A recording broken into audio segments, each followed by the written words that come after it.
And what it is it's a evolutionary thing. We zigged when we should have zagged. We took the wrong turn years ago. And the simple fact is that, the English Empire was growing on the backs of slavery and sugar. And that empire went from the average person went from 5 pounds to 100 pounds in a couple of centuries. And now it's at 150 pounds. And just like seatbelts in cars, just like drinking and driving, just like smoking is a good analogy, where they used to have doctors advertising on television that, calm you down or whatever, just stupid stuff that we look at it today and we're like, what the hell? And, that's going to happen with sugar here in the next 50 years. They're going to say, you used to give sugar to kids, right? And what happened is the last 5 years, the science has exploded. I mean, just like the brain science. Look, we all know what the glucose molecule, so your listeners, the table sugar molecule of sugar is half glucose and half fructose, right? And so the glucose molecule, we know, causes diabetes and heart disease and about a zillion other metabolic syndrome type diseases. But what is less known is the idea of the fructose or the fructose. People pronounce it different ways, but where in the last 5 years we started to study and understand that it's affecting our brain reward chemicals, our norepinephrine, our GABA, our the big one, dopamine, serotonin, even our adrenal and our endorphins. Those kind of drugs are all affected by sugar. And when you slide somebody into an MRI, put some sweet stuff on their tongue, and you see the exact same thing light up on the brain chemicals in the brain scan of the brain as alcohol and drugs, then you start to realize that the dose makes the poison, right? We do a little bit of sugar, a little bit of heroin, a little bit of cocaine, a little bit of alcohol, but we are pounding 21 teaspoons of sugar through our body every single day unknowingly. Wow. And that's average. I mean, a Coke's got 12 teaspoons. So look at like a person with a big habit, they're at 30, 40 teaspoons of sugar a day. They literally have never given their dopamine, serotonin, they've never given this thing that evolved for 10 million years and only has been affected in the last 300 years in this heavy way. They're giving it this pounding, and people don't realize it. They don't put two and two together because the science is newer as far as the brain science. I mean, I can go on, but the short version is like the CDC has done studies, all kind of peer-reviewed studies are out there, that when someone loses a lot of weight in the first year, they end up gaining it all back. Now they can white knuckle it, whatever, but what they didn't do is what our work is they didn't separate their emotions, their management of their emotions from the sugar. So when they're, down 40 pounds and 4 months in, a divorce, financial, a death, something happens, and they reach for the sugar because the feelings start to be annoying. And this is how they manage their feelings. Their mom managed it back from the womb forward. And so now they're 40 years old, and they're like, they can't not, it's like muscle memory. They go back to it.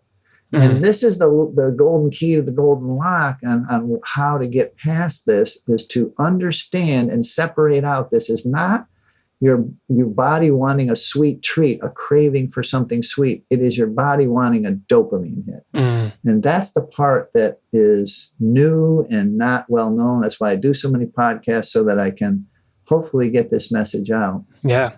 So they get that dopamine hit from that sweet treat or dessert or any kind of sugar. And then after that, if they're not in the right mental state, then they're just going to go right back to whatever emotional catastrophe or trauma that they were experiencing, right? So for someone like yourself who has been sugar-free for the last 30 plus years, what would you tell to somebody that resorts to sugar as kind of a crutch, just to get that quick dopamine hit, and then they just realize, the next day that they're going to feel crummy again?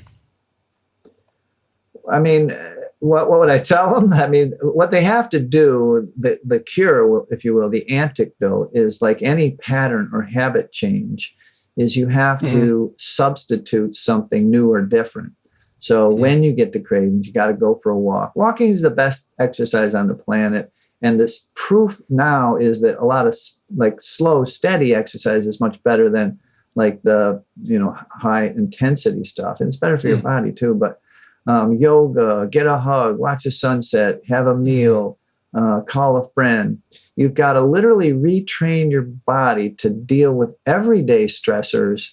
And this is a part that's hard and really much deeper, but very well known in the drug and alcohol world, is that the older trauma will start to come up. Like stuff that you never dealt with will start to come up.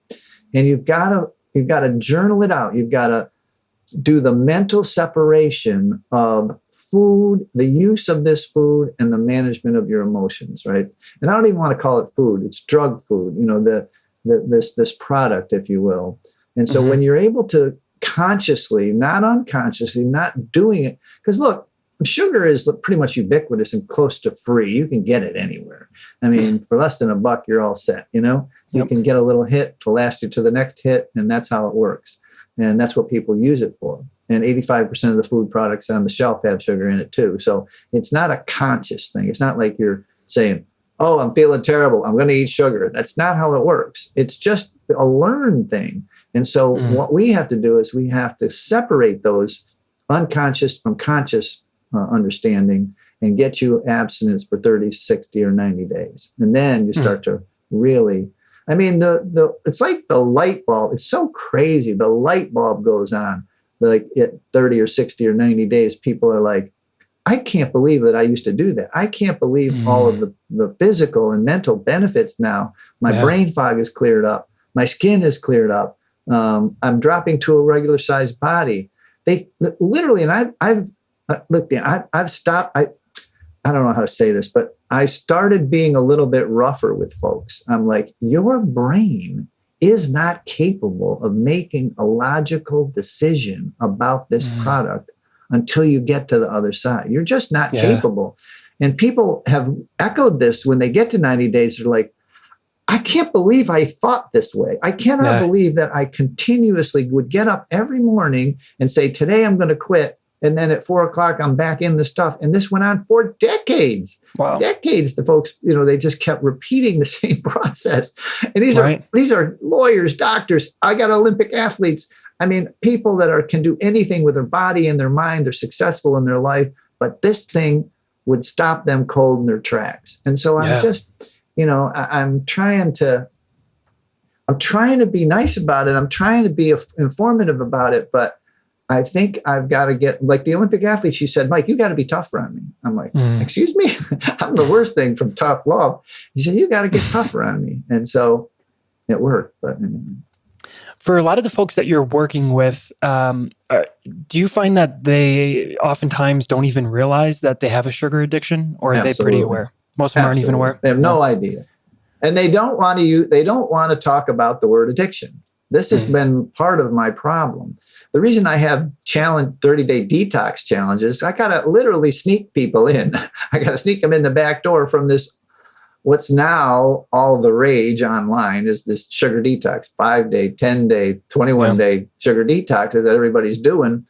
But they're doing it as a bolt-on to some diet or exercise program. They're like, just, oh, this is hot. Let me get some customers this way so that they can do their exercise program or their food program, right?